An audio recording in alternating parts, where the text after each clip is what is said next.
세 번 강조, 세 번 하면은 강조한다는 의미죠. 세 번 하면은 우리 한국에서뿐만 아니라 어느 문화권에 있었든지 세 번 정도 하면 굉장히 강조하는 것입니다.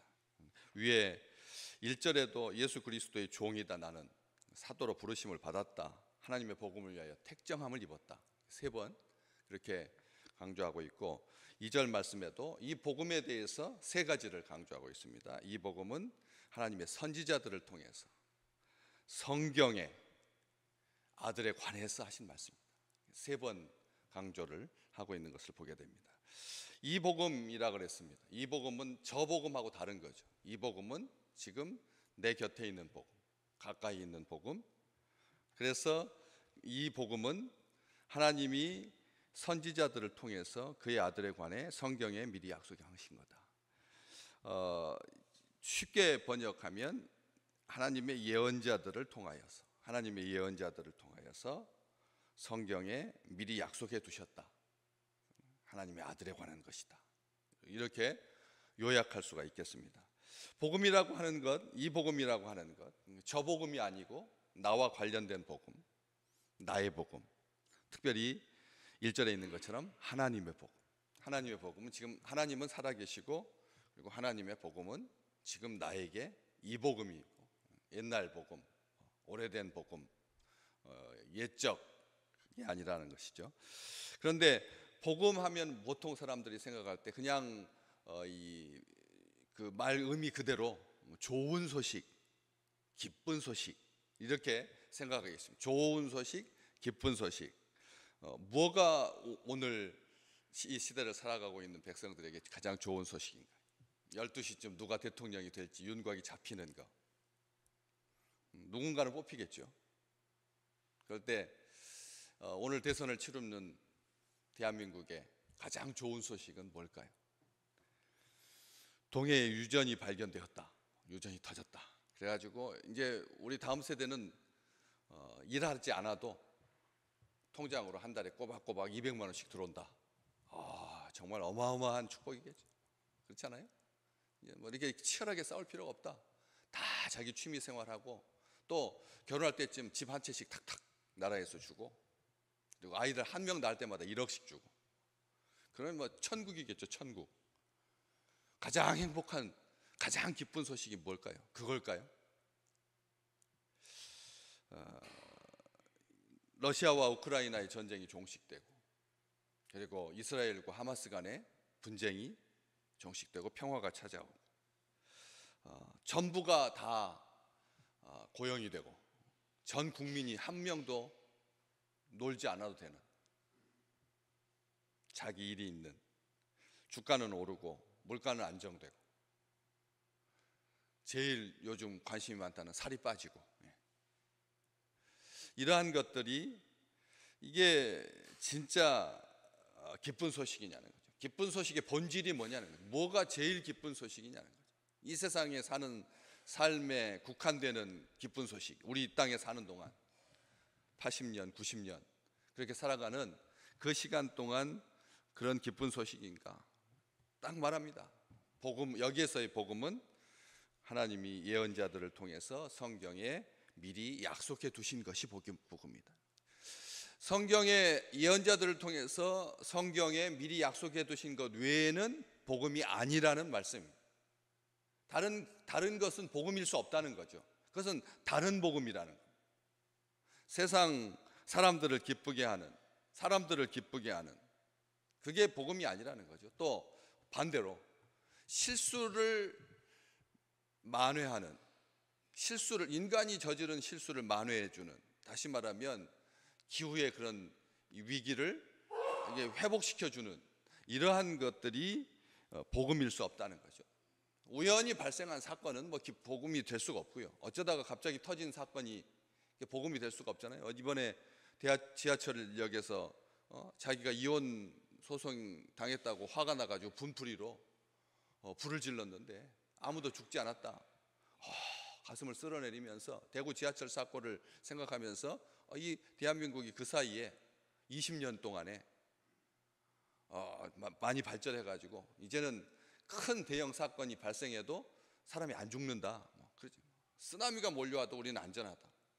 그게 통계적으로 나오거든요. 선진국으로 갈수록 똑같은 자연재해를 당했는데 가난한 나라에서, 아픈 나라에서, 고통스러운 나라에서 더 재난이 크다. 이것은 사실입니다. 이게 팩트입니다. 그런데 그러한 것들이 기쁜 소식이 될 수 있느냐는 거죠. 지하철역에서 화재가 발생했는데 사람이 안 죽었다. 이게 기쁜 소식이냐는 거죠. 그러니까 실수를 만회하는 것이 복음일 수 없다라고 하는 거죠. 하나님의 예언자들을 통해서 성경에 미리 약속해 두신 것이 복음이다라는 것입니다. 또 아들에 관한 것이 아니면 복음이 아니라는 거죠. 다시 말하면 우리 그 약속해 두신 것이 아들에 관한 거니까. 복음이라고 하는 것은 아들에 관해서 한 약속이 복음이지 다른 것이 복음일 수 없다는 거죠. 다른 것이 약속, 다른 것이 복음일 수 없습니다. 오늘 하나님께서 우리에게 약속하시죠. 우리에게 약속을 주십니다. 근데 그 약속은 아들을 통해서 우리에게 주신 약속이고, 아들을 통해서 이루시는 약속이고, 그럴 때만 가치를 가지는 거지 다른 것은 의미일 수가 없다라고 하는 거죠. 만약 아들에 관한 것이 아닌 하나님께서 하나님의 예언자들을 통해서 성경에 말씀하신, 미리 약속해 두신 것이 아닌 상태로 아들이 오셨다면 뭐가 제일 문제가 될까요? 하나님이 인류를 구원하실 때 그냥 이렇게 굳이 번거롭잖아요. 세 번에 걸쳐서 자기를 결박하는 거거든. 예언자들을 통해야지, 성경에 기록해야 되지, 미리 약속돼 있어야 되지, 아들에 관한 것이어야 되지. 이 성경에 미리 약속해 두고 예언자들을 통해서 아들에 관한 것이어야 되고, 이게 스스로를 이렇게 딱 결박하는 그런 덫처럼 하나님을 불편하게 하는, 하나님은 자유스러운 분이신데 하나님께서 그렇게 번거로운 과정들을 거쳐야만 되냐는 거죠. 그냥 하나님께서 인류를 구원해 주시면 되잖아요. 제일 쉽잖아요. 딱 하나님께서 나 오늘부터 모든 인류의 죄를 사한다, 하나님 하실 수 있잖아요. 그런데 왜 굳이 예언자들을 통해 성경에 미리 약속하셔야 돼요? 그냥 구원해 주시면 우리가 정말 행복할 것 같지 않습니까? 우리가 수고하지 않아도 되고, 노력하지 않아도 되고, 고민하지 않아도 되고, 죄의식 가지고 막 양심의 가책을 받아서 살지 않아도 되니까 하나님께서 약속해 주시면 제일 쉽잖아요.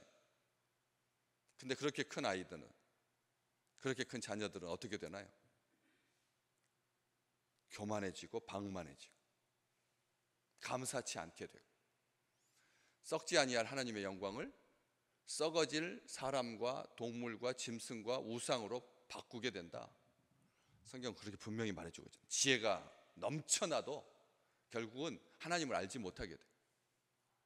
하나님께서 다 구원해 주신다, 하나님께서 다 용서해 주신다, 하나님께서 무조건 용서한다. 여러분, 그러면 자녀들이 부모의 머리 위에 타고 있습니다. 하나님보다 더 교만해지는 거죠.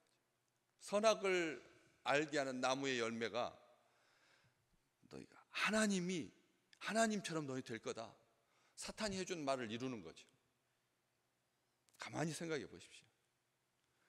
이렇게 자기를 결박하면서까지 아들을 보내주시고 우리의 죄를 용서해 주신 이유, 아들을 십자가에 죽이시면서까지 용서해 주시는 이 사건이, 이게 은밀한 것을 드러내시는 하나님의 지혜라는 겁니다. 하나님의 지혜. 하나님의 지혜는 하나님의 사랑이고, 하나님의 지혜는 능력이 되어서 우리로 하여금 감사하게 된다는 거죠. 만약 하나님께서 그냥 용서해 주셨다면 인간은 수동적인 인간, 의존적인 인간, 인형에 불과한, 장치에 불과한 그런 존재일 수밖에 없다는 거예요. 그러면 기쁨도 없고 사랑도 없고 기대도 없습니다. 아무런 의미도 가치도 가지지 못합니다. 예언자들을 통해서 성경에 미리 약속해 두신 것이 아니라면 하나님께서 인간을 창조하신 목적, 그 목적이 실패한 거죠. 그렇잖아요. 에덴 동산에서 이미 실패했으니까. 그 오랜 시간 지난 뒤에 나중에 가다가 인간의 유전자가 막 얽혀가지고 자기들끼리 동성애하고 자기들끼리 종족 간에 그런 혼잡한 그런 성관계를 통해 가지고 DNA가 망가져 가지고 끊어져 가지고 실패한 것이 아니라, 아니 창조해가지고 딱 동산에 두셨는데 그 동산에서 발생한 사건입니다. 인간이 한 10대쯤 20대쯤 지난 다음에 3000년쯤 지난 다음에 하나님의 계획이 실패한 것이 아니라 처음부터 어그러졌는데, 그래서 하나님께서 분해가지고 나 인간을 통해서 하지 않겠다 후회하시면서 실패를 만회하기 위해서 자신의 계획이 빗나가가지고 그렇게 직접 하신 것이 아니다라는 것입니다. 임기응변으로 응급조치를 아들을 보내주신 것이 그런 하나의 방법으로가 아니라는 거죠. 정교하게 하나님께서 계획하십니다. 번거롭죠? 귀찮고 더디고. 요나 하나님께서 예언자를 보내셨거든요. 요나를 보내셨는데 요나가 어떻게 했는데? 하나님 말씀에 불순종하여서 반대쪽으로 갔잖아요. 그런 것처럼 예언자들을 통해서 성경에 미리 약속하신다라고 하는 것은 너무나 위험한 일입니다. 너무 어떻게 인간도 실패했는데 예언자들이라고 성공할 거냐? 요나가 우리에게 보여주는 거잖아요. 하나님께서 세우신 사람이, 하나님께서 보내신 사람이 하나님의 말씀대로 하는 것이 아니라 하나님을 거역하여서 하나님께 불순종하고, 그러면서 고작 한다는 말이 40일 뒤면 이 성이 무너지리라. 그런데 여러분 거기서 놀라운 은혜를 보셔야 됩니다. 왜냐하면 40일 뒤에 니느웨가 무너질 것을 아는 선지자인 거예요. 그렇잖아요. 우리는 오늘 1시간 뒤에 2분 뒤의 일도 모르거든. 2분 뒤에 3분 뒤의 일도 모르잖아요. 우리 아무도 몰라요. 그런데 요나는 어땠다고요? 40일 뒤에 니느웨가 무너질 것을 알았다니까요. 하나님께서 예언하라 그렇게 가르쳐 주셨으니까. 그러면 인류 중에서 요나를 넘는 위대한 선지자는 없는 거예요. 예언자는 없는 거예요. 선견자는 없는 겁니다. 아셔야 합니다.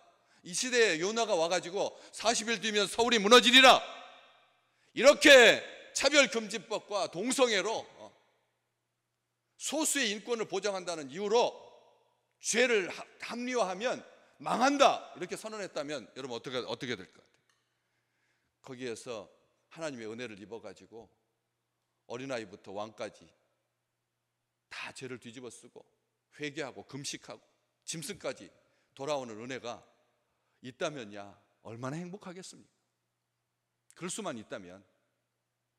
그렇기 때문에 우리가 요나는 위대한 선지자지 그냥 불순종의 대명사가 아니라는 거예요. 그럼에도 불구하고 하나님께서 요나를 통해서 역사해 주셨잖아요. 인류가 어떤 선지자가, 어떤 예언자가, 어떤 선교사가 그 일을 이룰 수 있겠습니까? 이 민족 소망합니다.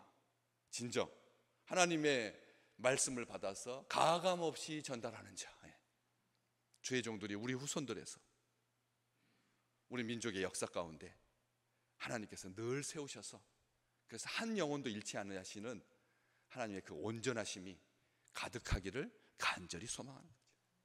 이게 우리의 소망이라는 겁니다.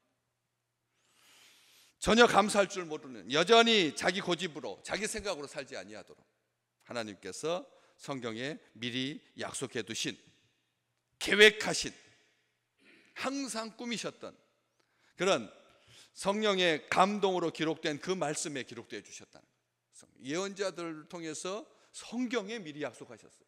예언자들을 통해서 성경에 미리 약속했다는 거예요. 성경은 성령의 감동으로 기록된 하나님의 말씀인 거죠. 교묘하게 꾸며진 신화가 아니라는 겁니다. 성경 말씀에 미리 약속하신 겁니다. 성경을 통해서 하나님의 약속을 우리가 확인할 수 있는, 오늘 나를 향한, 나를 보내시고 나를 부르시는 그런 하나님의 은혜를 말씀 속에서 확인하기, 허황된 가설이나 허구가 아니라는 거죠. 사람이 마음대로 지어낸 이야기가 아니에요. 성령의 감동으로 받은 사람들이, 베드로후서 1장 21절에 기록되어 있습니다. 하나님께 받아서 말한 것이 성경 말씀인 거죠. 하나님께 받아서 그래서 기록한 것이 성경 말씀이라는 거죠. 창세기로부터 줄곧 한결같이 변함없이 아들을 보내셔서 인류를 구원하실 것이다. 뱀의 머리를 짓이기시는 하나님의 그 권능을 성경에 기록했다. 그래서 로마서 4장 21절, 약속한 것을 능히 이루실 줄 확신하노라. 하나님께서 성경에 약속하신 것을 능히 이루신다. 성경은 그렇게 말하고 있습니다. 히브리서 10장에서는 약속하신 이는 미쁘시다. 그래서 하나님의 그 약속을 이루시기 위해서 성령을 보내주시는, 하나님의 아들, 약속의 핵심, 약속의 전부, 존귀하신 그 하나님, 그래서 그 아들을 믿는 자들에게 영생이 있다라고 하는 것을 우리가 고백하는 것이죠. 오늘 이 말씀, 복음이란 뭐냐? 하나님께서 하나님의 예언자들을 통해 성경에 미리 약속하신 것이 복음입니다. 앞으로 물어보면 딱 그렇게 말씀하셔야 돼요. 한번 해볼래요? 말씀해 보세요. 하나님이 예언자들을 통해 성경에 미리 약속하신 것입니다. 두 번째는 하나님의 아들에 관한 것입니다. 하나님의 아들에 관한 것입니다. 복음은 우리가 생각할 때 복음은 이것 혼란이 없습니다. 이거 단순합니다. 완벽합니다. 온전합니다. 하나님의 복음이 우리를 살릴 것입니다. 아들에 관한 것이니까. 아들에 관한 모든 것이면 우리 하나님께서 기뻐하십니다. 아들에 관한 모든 것이면 하나님께서 좋아하십니다. 그게 하나님이 좋아하시는 것이 보시기에 선한 것이고 그게 아름다운 것이라는 거죠. 오늘 우리의 모든 동작과 모든 생각과 모든 계획, 마음의 뜻까지 다 아시는 주께서 복음의 완성, 복음의 성취, 약속의 그 성취를 우리를 통해서 이루실 것을 기대하는 가장 선한 날 되시기를 주의 이름으로 축복합니다.